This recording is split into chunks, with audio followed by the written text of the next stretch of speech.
नमस्कार, मैं अनुराग ओझा। लश्कर भी तुम्हारा है, सरदार भी तुम्हारा है, तुम सच को झूठ लिख दो, अखबार भी तुम्हारा है। इस दौर के फरियादी जाए तो कहां जाएं, कानून तुम्हारा है, दरबार तुम्हारा है।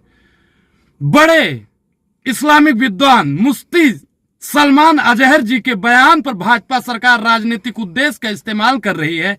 उनकी गिरफ्तारी भाजपा सरकार के सत्ता के अहंकार को साफ दर्शाता है। दोस्तों, भारतीय जनता पार्टी के राष्ट्रीय प्रवक्ता और राज्यसभा सांसद सुधांशु त्रिवेदी ने जो सलमान का बयान था उसको राजनीतिकरण कर दिया, उसको हिंदुओं से जोड़ दिया। उनके बयान को भारतीय जनता पार्टी हिंदू मुसलमान करके अपनी राजनीतिक रोटियां सेकना चाहती है। उन्होंने सिर्फ इतना ही कहा था कि कुछ देर की खामोशी है, फिर से शोर आएगा, आज कुत्तों का दौर है, कल हमारा दौर आएगा। अब बताइए कि इसमें किसी का नाम नहीं लिया गया है, न हिंदू, न मुसलमान, न सिख, न ईसाई, लेकिन एक विशेष समुदाय से जोड़ देना ये कितना बड़ा गलत है, आप लोग खुद सोचिए। भारतीय जनता पार्टी कितनी राजनीतिक रोटियां सेकेगी।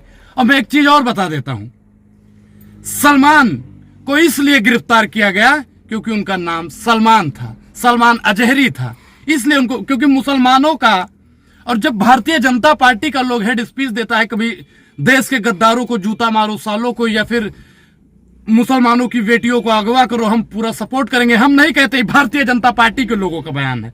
लेकिन अगर उन्होंने एक शायरी पढ़ दी, वो इजराइल और फलस्तीन को लेकर उन्होंने कहा था कि मुसलमानों को किस तरह मारा जा रहा है, और उन्होंने कहा कि अगर इस्लाम को खत्म नहीं किया जाता, अगर इस्लाम खत्म होना होता तो करबला में खत्म हो गया होता। लेकिन आज के दौर में राजनीतिकरण को अगर देखा जाए, भारतीय जनता पार्टी के ध्रुवीकरण को अगर देखा जाए, तो हिंदू मुसलमान पे पूरी राजनीति टिकी हुई है। सलमान जी ने ट्वीट भी किया था, मैं आपको दिखाता हूं, मुफ्ती सलमान अजहरी ने, कि बीजेपी के राष्ट्रीय प्रवक्ता सुधांशु त्रिवेदी हमारे बयान पर ट्वीट किया और कहा कि हम हिंदुओं के खिलाफ नफरत फैलाने का काम कर रहे हैं। बयान में इस कविता का जिक्र है जिसमें आपको ध्यान से सुनना चाहिए। कुछ देर की खामोशी है, फिर शोर आएगा, आज कुत्तों का वक्त है, कल हमारा दौर आएगा, उन्होंने कहा। फिर पूरे बयान में कहीं हिंदू शब्द नहीं है और ना ही इसमें किसी समूह पर निशाना साधा गया है, लेकिन बीजेपी प्रवक्ता त्रिवेदी इसमें जबरन हिंदू शब्द डाला है और हिंदुओं को कुत्ता कहा है। इसलिए सभी हिंदुओं को इस नफरत वाले बयान वाले प्रवक्ता के खिलाफ कार्रवाई करनी चाहिए। ये सलमान अजहरी का ट्वीट है, आप देख रहे हैं, लेकिन भारतीय जनता पार्टी इन लोगों पर कार्रवाई नहीं करेगी। अगर सुधांशु जी का भी नाम मुसलमान से आता ना, तो इन पर भी कार्रवाई हो गई होती। जब सुरेश चौहान जो सुदर्शन न्यूज के मालिक हैं, उन पर भी कोई कार्रवाई नहीं होती। जब कोई मुसलमान का नाम ले ले तो उस पर कार्रवाई नहीं होगी, बीजेपी से उसका ताल्लुकात है, उस पर कार्रवाई नहीं होगी। लेकिन अगर कोई भारतीय जनता पार्टी के पार्टी में नहीं है और वो कुछ पढ़ देता है, नज़ल पढ़ देता है, तो उसके खिलाफ सख्त से सख्त कार्रवाई की जाती है। आप पहले इस तस्वीर को देखिए। इस तस्वीर में जितने लोग हैं ना, सब के सब हेड स्पीच देने वाले लोग हैं। ये कभी मुसलमानों को गुमराहित करने का, कभी मुसलमानों को मारने, कभी किसी चीज का काम करते हैं, लेकिन इन पर कोई कार्रवाई नहीं करती है। पहले अहमदाबाद में उनको लाया गया, फिर उसके बाद में अलग भेजा गया। अब बताइए आप कि भारतीय जनता पार्टी की ये बौखलाहट क्या मायने दर्शाती है? क्या इस देश में कविता पढ़ना भी एक कानूनन अपराध है? क्या कविता में एक शायरी मुशायरा करना क्या गलत है? आपको मैं याद दिलाऊंगा कि नागा अर्जुन जी ने नेहरू के सामने एक कविता पढ़ी थी कि वतन बेचकर पंडित नेहरू फूले नहीं समाते हैं, फिर भी गांधी की समाधि पर झुक झुक फूल चढ़ाते हैं। आप बताइए कि नेहरू जी ने ईडी सीबीआई नहीं भेजी थी, पुलिस प्रशासन भेजकर प्रताड़ित करने का काम नहीं किया था। और मैं फिर कहता हूं कि बोलता वो है जिनमें जान होती है, अकड़ तो मुर्दों की पहचान होती है। बहादुर शाह जफर ने कहा था कि गाजियों में बू रहेगी जब तलक ईमान की, तख्त तलंदन तक चलेगी तेग हिंदुस्तान की। तो साहब, ये लोग झुकने वाले नहीं हैं। झुकना, और वो भी भारतीय जनता पार्टी के संघरेजों के आगे। जब इनके पुरखे, सलमान अजहरी के पुरखे जब अंग्रेजों के आगे ना झुके थे, तो मुझे लगता है कि इस्लाम वो कौम है जो संघरेजों के आगे झुकने वाली नहीं है। और मैं एक और बता दूं आपको कि सलमान अजहरी जी ने जब उनको गिरफ्तार किया गया, उनके समर्थक लाखों करोड़ों में इकट्ठा हुए थे। लेकिन उन्होंने नहीं कहा कि हाँ पुलिस स्टेशन में ये कर दो, पुलिस स्टेशन को अफरा तफरी मचा दो। नहीं, उन्होंने शांति का पैगाम दिया। उन्होंने कहा कि आप लोग शांति बनाए रखें, मुझे कानून पर भरोसा है। और आपको पता होगा कि जब भाजपा के किसी लोगों को गिरफ्तार कर लिया जाता है तो वो अपने समर्थक से कहते हैं कि पुलिस स्टेशन में जाके अफरा तफरी कर दो, सब कुछ हड़ताल कर दो। ये होता है साहब। लेकिन आज क्या हो रहा है, इस दौर में क्या हो रहा है, आप लोगों को सोचना समझना बहुत जरूरी है। भारतीय जनता पार्टी इतनी बौखला गई है, इतना बौखला गई है कि उसे राजनीतिकरण के आगे, हिंदू मुसलमान के आगे ये भी नहीं दिखता है कि किसको क्या कहना चाहिए, किसको क्या नहीं कहना चाहिए।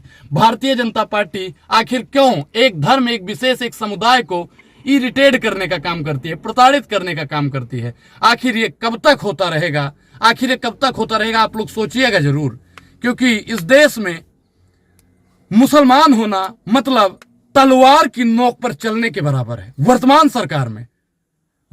सरकार में मुसलमान होना मतलब तलवार की नोक पर चलना। लेकिन आज की सरकार वैसे तो कहती है सबका साथ, सबका विकास, सबका विश्वास, लेकिन एक विशेष समुदाय को प्रताड़ित करने की काम करने वाली ये सरकार कितनी निकम्मी है।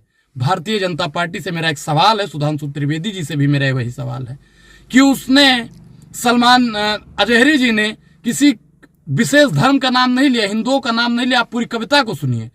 लेकिन लोग किस तरह की मानसिकता को बनाया जा रहा है।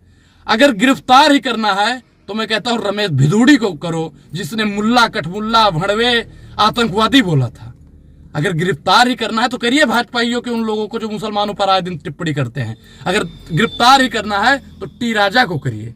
अगर गिरफ्तार ही करना है तो सुदर्शन चौहान के मालिक को करिए, जो आज हमेशा मुसलमानों पर ये लोग बयानबाजी किया करते हैं। लेकिन उन लोगों को साहब गिरफ्तारी नहीं होगी, क्योंकि वो लोग भारतीय जनता पार्टी के लोग हैं। भारतीय जनता पार्टी में आप रहकर, भारतीय जनता पार्टी के संरक्षण पाकर आप मुसलमानों को 24 घंटा गरियाइए, आपको एक लीगल नोटिस भी नहीं मिलेगी। आपको याद होगा जब रमेश भिदुड़ी ने दानिश अली को कितना गरियाया था संसद के अंदर, लेकिन उनके ऊपर कोई कार्रवाई नहीं हुई। क्यों? क्योंकि वो भारतीय जनता पार्टी में थे। और सलमान अजहरी ने क्या कह दिया कि आज कुत्तों का वक्त है, कल हमारा दौर आएगा। तो इसमें उन्होंने हिंदुओं से टारगेट कर दिया। मैं एक हिंदू हूं, मैं एक सनातनी ब्राह्मण भी हूं। आप बताइए कि मैंने पूरा बयान को सुना है, उसमें हिंदू शब्द नहीं आया। जितने भी मेरे हिंदू भाई हैं वो जानते हैं कि हिंदुओं की आस्था, हिंदू वो नहीं खाते हैं कि उनकी भावना इतनी जल्दी आहत हो जाए। और हिंदू भाइयों का अगर नाम लिया जाता तो मैं बोलता कि हाँ भाई ये गलत है। लेकिन हिंदुओं का नाम को भारतीय जनता पार्टी उसमें जबरदस्ती जोड़ रही है। बीजेपी का प्रवक्ता जबरदस्ती जोड़ रहा है और सोशल मीडिया पर, ट्विटर पर 2-2 रुपए का रिट्वीट करने वाले लोग उसे ट्रेंडिंग में ला रहे हैं। भारतीय जनता पार्टी से मेरी अपील है साहब कि उनको बाइज्जत बरी किया जाए बिना किसी शर्त के, क्योंकि मुशायरों का काम होता है मुशायरा करना, कवियों का काम है कविता पढ़ना। जो लोगों का काम है ना वो लोग अपना काम करते रहेंगे। लेकिन भारतीय जनता पार्टी क्या क्या करने में लगी है आप सब लोग जानते हैं। मैं आपको बता दूं कि उन्होंने अभी तक उनको मतलब रिहा नहीं किया गया है, अभी पुलिस संरक्षण में ही है वो। देखते हैं भारतीय जनता पार्टी क्या करती है। मुफ्ती सलमान अजहरी को जूनागढ़ ले गई गुजरात पुलिस, मिली 2 दिन की रिमांड, 2 दिन की रिमांड पे रखा गया, उनको पूछताछ होगी। जो सलमान अजहरी है ना, उनके सैकड़ों समर्थक उनकी रिहाई की मांग को लेकर घाट को पर पुलिस थाने के बाहर जमा हुए थे। उनके खिलाफ मामला दर्ज हुआ, 5 लोगों को और भी गिरफ्तार कर लिया गया है। आज के समय पे साहब मुसलमानों का समर्थन करना मतलब आप बैल मुझे मार, मतलब कि पुलिस प्रशासन उसको भी प्रताड़ित करेगी जो किसी का समर्थन करेगा। अजहरी के वकील आसिफ सिद्दीकी के संवाददाताओं से कहा कि उन्हें पुलिस ने रिमांड के लिए आवेदन किया था। हमने अनुरोध किया है और हमने यह भी कहा है कि अवैध रूप से रियायत हिरासत में लिया गया है। कानून के अनुसार हमें जो नोटिस दिया जाना था वह हमें नहीं दिया गया। 2 दिन की रिमांड पर भेजा गया है। हमें बताया कि जूनागढ़ गुजरात ले जाया गया। कथित तौर पर भड़काऊ बयान के मामले पर जांच गुजराती एसटीएस कर रही है। इसके पहले रविवार को गुजरात एसटीएस के इस सिलसिले में मुंबई इस्लामी उद्देश्य मुफ्ती सलमान अजहरी को हिरासत में लिया गया। इसके बाद मौलाना मुफ्ती सलमान अजहरी को देर रात तक गुजरात एसटीएस अपने साथ जूनागढ़ ले गई। आप बताइए कि भारतीय जनता पार्टी की पुलिस प्रशासन किस प्रकार से काम करती है। जैसे मैंने आपको शुरू में ही बताया कि लश्कर भी तुम्हारा है, सरदार भी तुम्हारा है, तुम सच को झूठ लिख दो, अखबार भी तुम्हारा है। इन सब के फरियादी जाए तो कहां जाएं, कानून भी तुम्हारा है, सरकार भी तुम्हारा है। शुक्रिया, धन्यवाद।